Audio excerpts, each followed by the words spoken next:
And so the next one is one of my favorites. Okay, tell us all about it, Eddie. So Invisi-Buts. What is Invisi-Buts? Invisi-Buts is when I was a dancer for decades. And Invisi-Buts, and by the way, I was not this person because I'm this weird, I want everybody to be okay person. I say it just like that too. And so back when I was dancing, the thing I noticed the most about dancers is body dysmorphia, number one. Yeah. And how people who are doing negative self-talk by sabotage, thinking negative beliefs about themselves, what they do is they start comparing and competing with the other people whom they feel have a better body than them, or are prettier than they are, or their grand jeté is higher than theirs is, or their day tier raise, or whatever it is. So Invisi-Buts is jealousy. It is insecurity. It is judgment. It is comparing. It is competing. And it is one-upmanshipness. That's kind of like the example you gave earlier. Those attributes.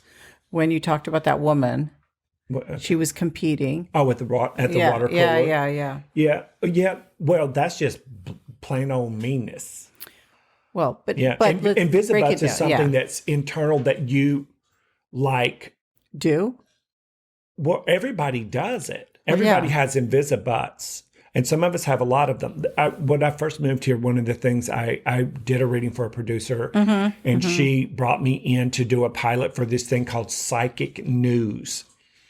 And I loved her. She loved me. I felt safe with her. She felt safe with me. We go down to where we're going to be filming it. They gave us a topic, and then we had to tune into it. And child, I know I look like I'm outgoing and all happy and twinkly and stuff, but I am an introvert and I am very shy. I had just moved here fresh off the turnip truck from North Carolina. And I moved to not Beverly, but Reseda. So I had 3 strikes against me right there. Okay. And I love Reseda, actually. And long story, I say I love a lot of things that I... because I have love relationships now, not love-hate relationships. Because I'm a highly evolved spiritual being my friend Liz. Thank you. Okay? Yeah. And I went down to the filming of it. I walked in. Every household psychic, every household brand medium, every household numerologist, every famous person I'd been watching on TV from the break room as a visual marketing designer in North Kakalaki with my visual marketing designer friends is now there. And household names and me.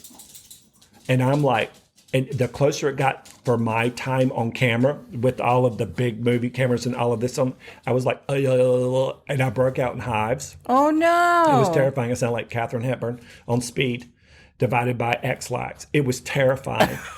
And so I went, Joan came up to me. She's like, "Are you okay?"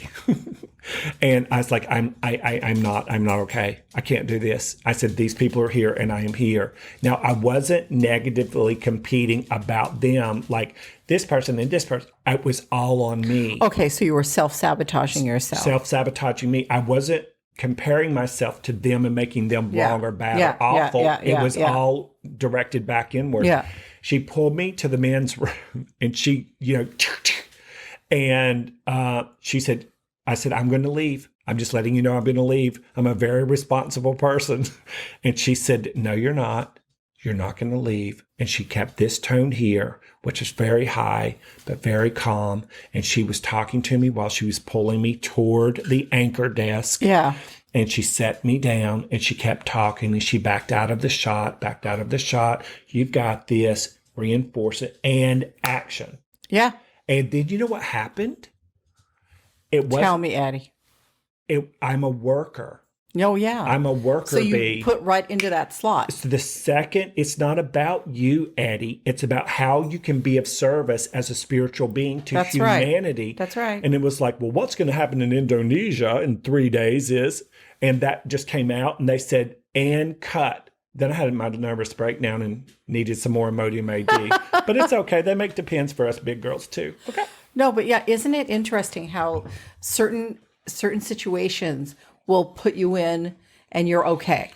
Oh, You just have to get to that. You have to just cross over that threshold. Yeah.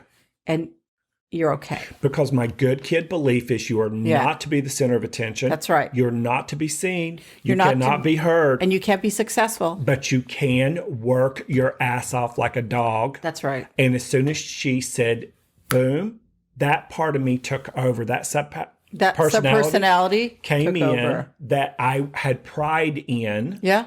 And took over. And the second it was over, then the little boy came back in the room. Exactly. But I delivered the goods. Now, the pilot never went anywhere, but it could have.